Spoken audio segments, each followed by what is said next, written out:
밖에서 본 여자대학 버지니아 울프 1926년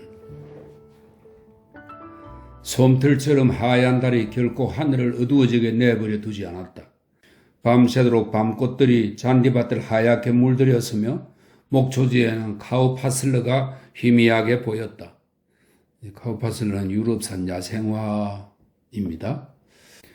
케임브리지 대학 안뜰의 바람은 타타르 지방으로도 아라비아 지방으로도 가지 않고 뉴넘의 지붕들 위 회청색 구름 가운데로 꿈결처럼 지나갔다. 그곳 정원에서 천천히 거닐 공간이 필요하다면 바람은 나무들 속에서 그것을 찾을 수 있으리라. 단지 여자들의 얼굴만이 바람의 얼굴을 마주칠 수 있었으므로 바람은 무표정한 특징 없는 얼굴을 드러내고 방들을 들여다볼 것이다. 그 시간에 방들에는 수많은 여자들이 평범하고 특색 없이 눈 위에 흰색 눈꺼풀을 감고 이불 위로 반지를 끼지 않은 손을 드러낸 채 잠들어 있었다. 그러나 여기저기에서 불빛은 여전히 빛났다. 안젤라의 방에서는 2배로 밝은 빛을 보게 될 것이다.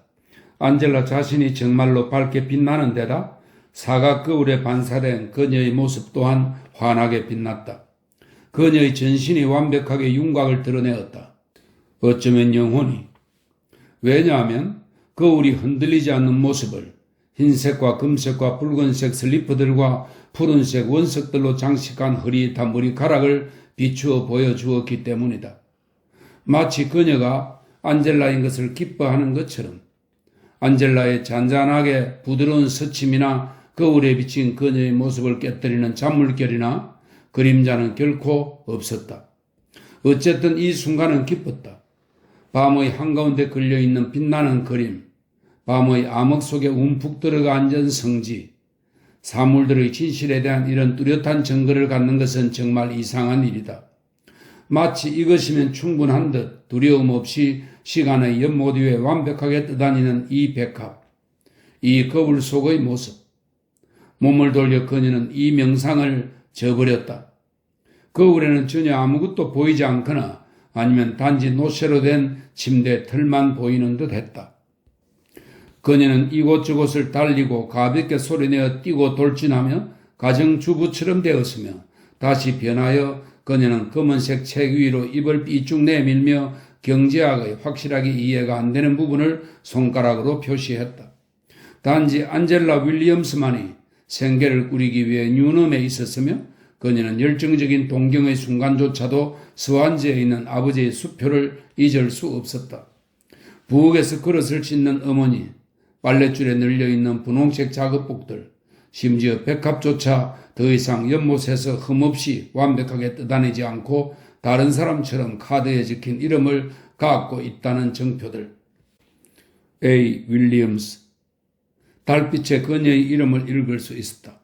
그 옆에 각자의 방문마다 네모난 카드에 적힌 메리, 밀드레드, 사라, 피비란 이름들도 모두가 이름뿐이었다. 차분한 백색 광이 이름들을 시들게 하고 뻣뻣하게 풀을 먹여 마치 이 모든 이름들의 유일한 목적이라고는 만약에 화재를 진압하거나 폭동을 제압하거나 검열에 통과하도록 그들이 소집된다면 군인답게 용감하게 정렬하는 일인 것처럼 보일 정도였다. 이런 것이 방문에 꽂힌 카드들에 쓰인 이름들의 힘이다. 역시 그런 것이 타일과 복도와 침실 창문에 있어 은둔이나 요양의 장소인 낙농장이나 수녀원과 유사한 점으로 이곳에는 우유통이 시원하고 깨끗하게 놓여 있고 리넨 세탁물이 잔뜩 모아져 있다. 바로 그 순간 방문 뒤에서 가벼운 웃음소리가 들렸다. 틀에 박힌 목소리의 시계가 시간을 알렸다. 하나, 둘. 지금 이 시계가 명령을 내리는 거라면 그 명령은 무시되었다. 화재와 반란과 검열 모두 웃음소리로 압도당하거나 아니면 가볍게 뿌리채 뽑혀버렸다. 웃음소리가 10년으로부터 끌어올라 일과표와 규칙과 규율을 부드럽게 날려보내는 것 같았다. 침대에는 카드가 흩어져 있었다. 셀리는 마룻바닥에 있었고 헬레나는 의자에 앉아 있었다. 착한 버샤는 벽난로 옆에서 양손을 마주잡고 있었다. A. 윌리엄스가 하품을 하며 들어왔다. 정말 견딜 수 없이 지겹기 때문이야? 헬레나가 말했다. 지긋지긋해. 버시아가 맞장구 치고 나서 하품을 했다. 우리는 내시가 아니야. 나는 그녀가 그 낡은 모자를 쓰고 뒷문으로 살짝 들어오는 것을 보았어. 그들은 우리가 아는 걸 원치 않아. 그들? 안젤라가 말했다. 그녀지. 그리고 웃음이 터졌다. 그들은 카드를 돌렸고 테이블에 빨갛고 노란 카드들이 펼쳐졌으며 손들이 카드들을 만지며 움직였다. 착한 버시아는 의자에 머리를 기댄 채 깊이 한숨을 내쉬었다. 그녀는 주저없이 잠자기를 바랐기 때문이었다. 그러나 밤은 자유로운 목초지, 끝없는 들판이므로 밤은 모양이 변형된 풍요로움이므로 우리는 그 어둠 속으로 터널을 파고 들어가야만 했다. 보석들로 밤을 꾸며야만 한다. 밤은 은밀히 공유되었으며 낮은 모든 가축들에게 뜯어먹혔다. 블라인드가 올라가 있었다. 정원에는 안개가 끼어 있었다. 창가 방바닥에 앉아 있자니 다른 사람들이 카드 놀이를 하고 있는 동안 몸과 마음이 함께 바람에 실려 관목을 가로질러 천천히 나아가는 것처럼 보였다.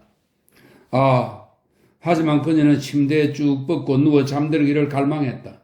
그녀는 아무도 잠자고 싶어하는 그녀의 갈망을 느끼지 못했다고 생각했다. 그녀는 졸린 듯이 겸손하게 고개를 꾸벅이고 몸을 비틀면서 다른 사람들은 완전히 깨어있다고 생각했다. 그들이 모두 깔깔거리고 웃었을 때 정원에서 잠을 자던 새 한 마리가 짹짹거렸다. 마치 웃음소리가. 그래, 마치 그 웃음소리가. 그녀는 꾸벅꾸벅 졸고 있었으므로 안개처럼 떠다니며 부드러운 탄력 있는 조각으로 스스로 나무들과 관목들에 붙어서 정원을 연무로 채우고 흐려지게 한 것 같았다. 그런 다음 관목들은 바람에 쓸려 고개를 숙일 것이며 흰색 수증기는 세상으로 날아갈 것이다. 여자들이 잠들어 있는 모든 방에서 이 아지랑이가 퍼져나와 안개처럼 스스로 관목들에 붙은 다음 탁 트인 평야로 자유롭게 날아가 버렸다. 일어나자마자 즉시 교무용 상하 막대를 집어든 나이든 여자들은 잠들어 있었다. 지금 평온하고 핏기 없이 잠들어 있는 그들은 누워있거나 창가에 모여있는 젊은 여자들 대부분에게 둘러싸여 보좌받고 있었다. 정원으로 내뿜는 이 기운이 넘치는 웃음소리, 이 제멋대로의 웃음소리, 규칙과 일과표와 규율을 날려버리는 몸과 마음의 이 웃음소리, 극히 적은 아지랑이로 장미 등불에 길게 뻗치며 서성이고 장식하는 엄청나게 풍부하긴 하지만 무정형의 혼돈 상태인 이 웃음소리. 안젤라는 잠옷바람으로 창가에 서서 한숨을 쉬었다. 그녀의 목소리에는 고통이 배어 있었다. 그녀는 밖으로 고개를 내밀었다. 마치 그녀의 목소리가 갈라놓은 듯이 안개가 갈라졌다. 다른 친구들이 카드 놀이를 하고 있을 때 그녀는 엘비스 에브리와 멤버의 성에 대해서 이야기했다. 앨리스는 해질녘의 모래톱 색깔에 대해 말하며 편지를 써서 8월에 나를 잡겠다면서 몸을 굽혀 안젤라에게 키스했고 적어도 안젤라의 머리에 손을 대었다.